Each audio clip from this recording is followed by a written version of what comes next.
Hello दोस्तों, नमस्कार। आप सभी लोगों का हमारी एक नई भूतिया कहानी में स्वागत है। आज की जो हमारी भूतिया और खौफनाक कहानी है, श्रापित शीशा पर आधारित है। विशाल, अंदर आओ, थोड़ा और अंदर। हाँ हाँ, बस बस हो गया।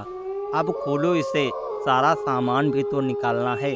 सरदार जी, ट्रक का मालिक। ओ, तूने कलेक्टर नॉल फोन कलवाया?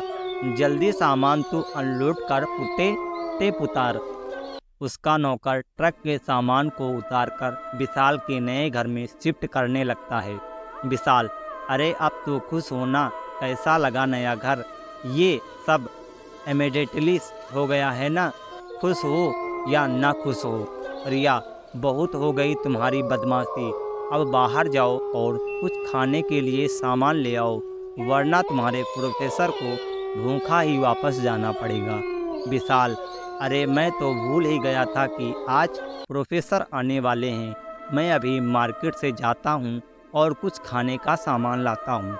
विशाल के जाने के बाद रिया ने सीधे नहाने के लिए बाथरूम में चली जाती है। रिया जब नहाकर वापस आती है तो श्रृंगार करने के लिए उसने अपने शीशे से कपड़ा हटा दिया था और उसके सामने बैठकर बड़े ही प्यार से सजने और संवरने लगती है। रिया भी श्रृंगार कर ही रही थी कि अचानक उसने देखा कि उसका प्रतिबिंब शीशे के अंदर से हाथ में खाना उसे देने आ रहा है।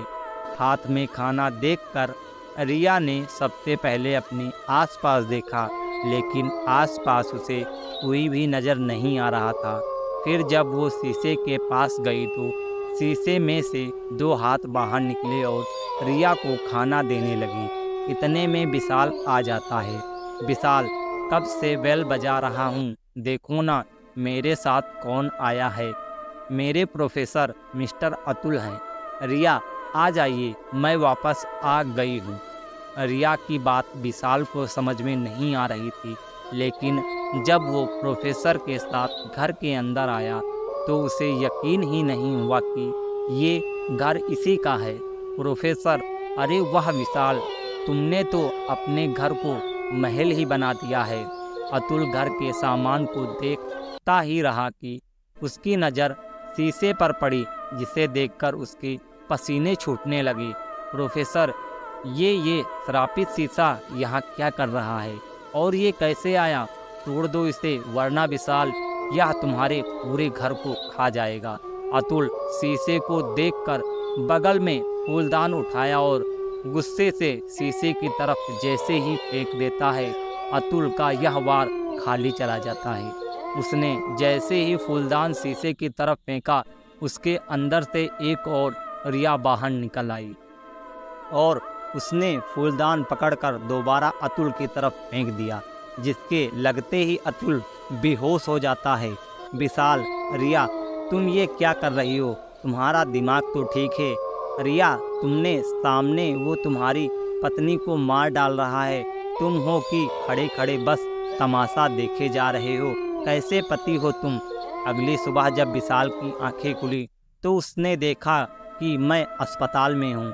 उसने बस होश संभाला ही था कि उसे पिछली रात की घटी वो वारदात याद आ जाती है, जिसके याद करते ही वह सहम सा गया होता है और प्रोफेसर को ढूंढने लगता है। विशाल, प्रोफेसर, प्रोफेसर अतुल। नर्स, तुम क्यों बवाल करते हो? तुम जिसको ढूंढ रहे हो वो तो दूसरे आईसीयू वार्ड में है। जाओ, जाकर मिल लो उसी से। वहाँ वो विशाल जाता है और उससे मिलने की कोशिश करता है। विशाल, प्रोफेसर, मेरी पत्नी रिया को क्या हो गया है? अब वो इस तरह से क्यों बर्ताव कर रही है? और मेरे जाने से पहले घर में इतना सामान तो नहीं था, फिर अचानक से वो झूमर, मूर्तियाँ, ये सब कहाँ से आ गई? प्रोफेसर, क्योंकि विशाल, जो तुम्हारे घर में वो शीशा है वो श्रापित शीशा है। मिस्र की रानी का काला जादू शीशा में कैद है, जिसे किसी शख्स की परछाई उस शीशे पर पड़ी, उसकी परछाई उस शीशे में हमेशा के लिए कैद हो जाती है और वो मिस्र की रानी उसकी परछाई से कुछ भी करवा सकती है। विशाल, तो क्या मेरी पत्नी की परछाई उस मिस्र की रानी के शीशे में कैद हो गई है प्रोफेसर? मगर जिस किताब में मैं इसे पढ़ा था इसका तोड़ भी लिखा था। विशाल, अगर तुम अपनी पत्नी की परछाई को श्राप मुक्त करना चाहते हो तो तुम्हें उस शीशे को तोड़ना होगा, वो भी जल्द से जल्द, क्योंकि परछाई तुम्हारी पत्नी ज़्यादा दिन जिंदा नहीं रह सकती है। विशाल, मगर कोशिश तो आपने भी करी है, इसलिए तो आप यहाँ इस आईसीयू में पड़े हो। विशाल घर आया तो उसने देखा कि रिया आराम से बिस्तर पर सो रही है। उसका फ़ायदा उठाते हुए विशाल ने श्रापित शीशे को पहले कपड़े से ढक दिया और उस श्रापित शीशे को एक बड़े शीशे के सामने खड़ा कर दिया। विशाल, शैतान, तुमने मेरी पत्नी की परछाई को कैद किया है। मैं कहता हूँ मेरी पत्नी को आज़ाद कर दो, वरना मैं ये शीशे को तोड़ दूंगा, तुझे और तेरी ताकत को हमेशा हमेशा के लिए ख़त्म कर दूंगा। इस तरह वो इस शीशे को तोड़ देता है और हमेशा हमेशा के लिए रिया आज़ाद हो जाती है। तो दोस्तों, यह थी आज की भूतिया कहानी।